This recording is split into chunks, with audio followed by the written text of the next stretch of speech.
It's Only Sport with Martin Devlin on the platform. Brought to you by One New Zealand. Let's get connected.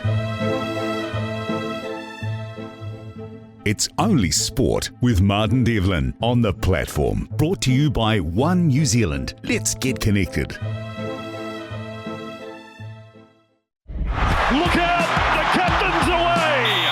The Rugby League Hour, brought to you by Microbiome Solutions Limited, makers of Effluix, the new way to clean up dairy effluent and wastewater while increasing the fertiliser value of your irrigation in one easy step. Visit microbio.co.nz for more. Strong, powerful, try! Kemp, we always start with 6 again. Here they go. Can Penrith win it all on that display? Yes, they can. Can Melbourne win it all on that display? That's the grand final, Marty. Melbourne, Penrith. So you don't think there's a better team left in the competition, 6 teams, than those 2 teams? No, I think there's a couple of smokies, but I don't think they're as good as what Melbourne and Penrith are. Are the Roosters going to make it out of this coming weekend? Clumsy way of saying it. Are they going to go through to the final weekend before the grand final? I don't think they'll be in the grand final. I think they'll get through this weekend. I think they're still lacking a half and hooker. Will the Sharks make it through this coming weekend? No. So that means the Cowboys are going to win on the road? I think the Cowboys are the darkest horse. Can Manly win on the road? No. They're done. The Weekend Roundup. Well, let's go back to the very beginning then, which was Friday night, Panthers, Roosters, and Nathan Cleary comes back. It's all pretty seamless. He plays like Nathan Cleary and then gives himself another week off. You couldn't actually timed it better, could you, if you were Ivan? No, you couldn't. And I guess with Nathan Cleary, he's just a freak. He comes back, time and time again after an injury and just puts in a performance like he hasn't been out of it at all over the last 4 weeks. So I think Nathan Cleary is the answer to Penrith. Without Nathan Cleary, I don't think they get past Melbourne, but as long as they can keep him on the football field, they're every chance of getting a 4-peat. Well, what has changed, Tony? Why are they so good? Is it simply him? Oh, no, it's experience, Marty. They know what it takes this time of year. They're pretty clinical on the weekend, and I just think they're looking over their shoulder at the moment with Melbourne too, because they weren't crash hot, Melbourne, but when you've had that experience in their side and they've still got plenty of players that have played in finals and still hungry for it, as long as they can keep Nathan Cleary on the pitch, I think they're a dead set chance. The combination with him and Luai, I mean, it's like they've played together their whole lives, isn't it? Which is exactly what they have done. But I just am amazed that a guy comes back like that and there's no rustiness at all.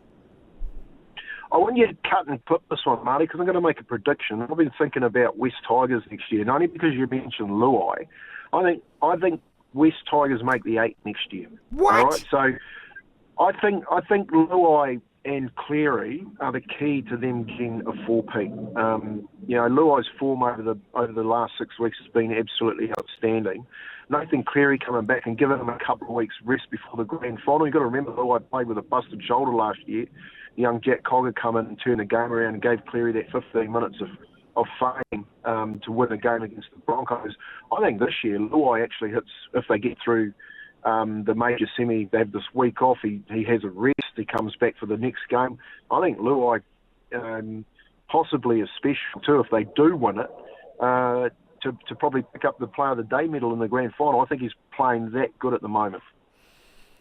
Melbourne, then, and again, we've talked about this over weeks, Tony, about how good Bellyache is, how he times their run, getting all his players back. Now he has another week off, of course. They're just formidable, didn't they? I mean, the Sharks had opportunities and they bombed a few opportunities, but when you look at the end of 37-10, good God.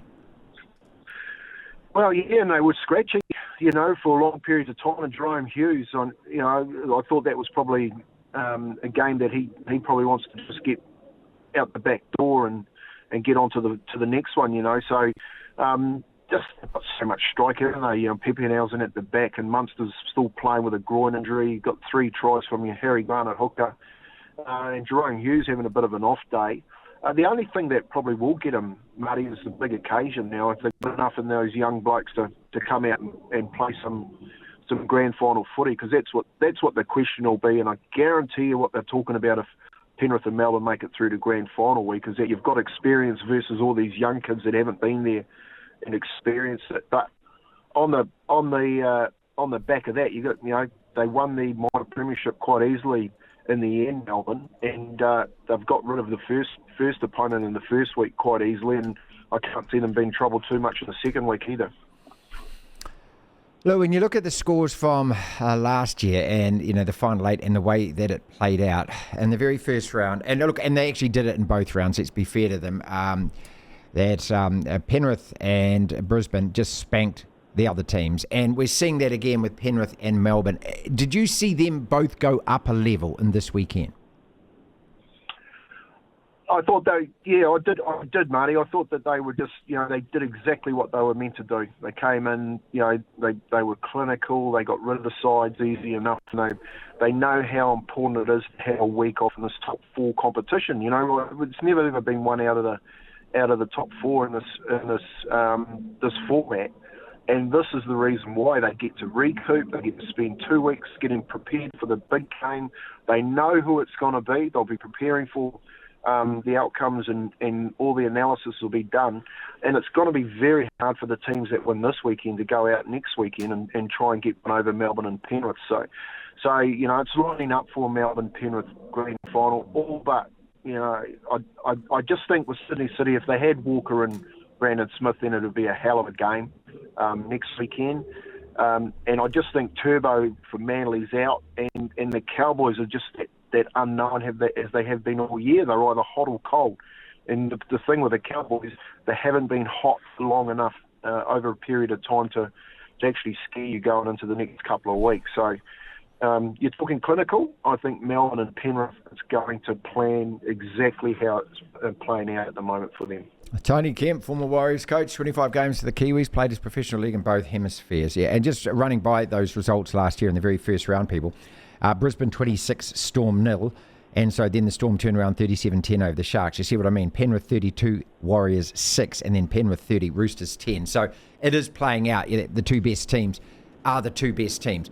Let's look at these semi-finals then. Sharks versus Cowboys. And everyone all season, it seems, has underrated the Sharks. This Cowboys side, they weren't absolutely clinical against the Knights, but they did enough. So did they do enough to, again, as you said earlier, impress you that they can go to Shark Park and win this game? Well, I thought they were unlucky the Knights. I thought the refereeing on the weekend was poor across the board. A couple of forward passes were missed, but some of the calls in general, you're rubbing your head, through the final few weeks of the competition and now into the first week of the semis. And hopefully, it doesn't play a big part in the outcomes. But they would have benefit the Cowboys with some calls from the referee, which got them over the line in the end. And I just think that, the way that Cronulla are playing, they don't strike me as a team that's going to put anyone to bed. Whereas the Cowboys, on the other hand, I think just the way that their side has come together and the strike power that they have across the board, I just think they're just going to be too strong for Cronulla side that has been a bit of hot and cold too. So it's all talk about Nico Hines, isn't it? Can he get out there and get him through this next week? Oh, look, I have to say, big games have come around for Nico Hines, and we've seen it over the last couple of years, and he hasn't been able to get them. I think the same happens again this week for him. Let's look at the Bulldogs, mate, because they lost their last 2 before they played this one. They'd won 5 in a row. The Seagulls had turned them over a couple of weeks ago. But with a 22-10 lead, they looked really handy, didn't they? What did Manly do to be able to wrestle that game back? Oh, they hung in there, Manly. That was they were never going away. And of course, when you've got, I thought Tom Trbojevic played on a busted shoulder, and even at 50%, he still had a pretty big game. Daly Cherry Evans' kicking game kept them well within the match, and the Bulldogs had a couple of opportunities to break free and win the game, but they just couldn't. And in the end, that try by Kohler down that left edge was something special that got them in front.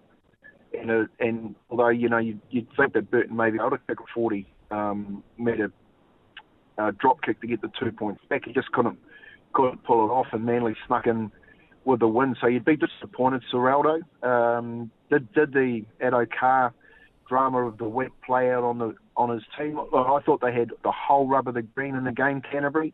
I thought Manly dug deep. Can they go again this week? I think they're too busted. I think they probably played their grand final on the weekend just gone, mate, and that's them done. It's Only Sport with Martin Devlin on The Platform. Brought to you by One New Zealand. Let's get connected.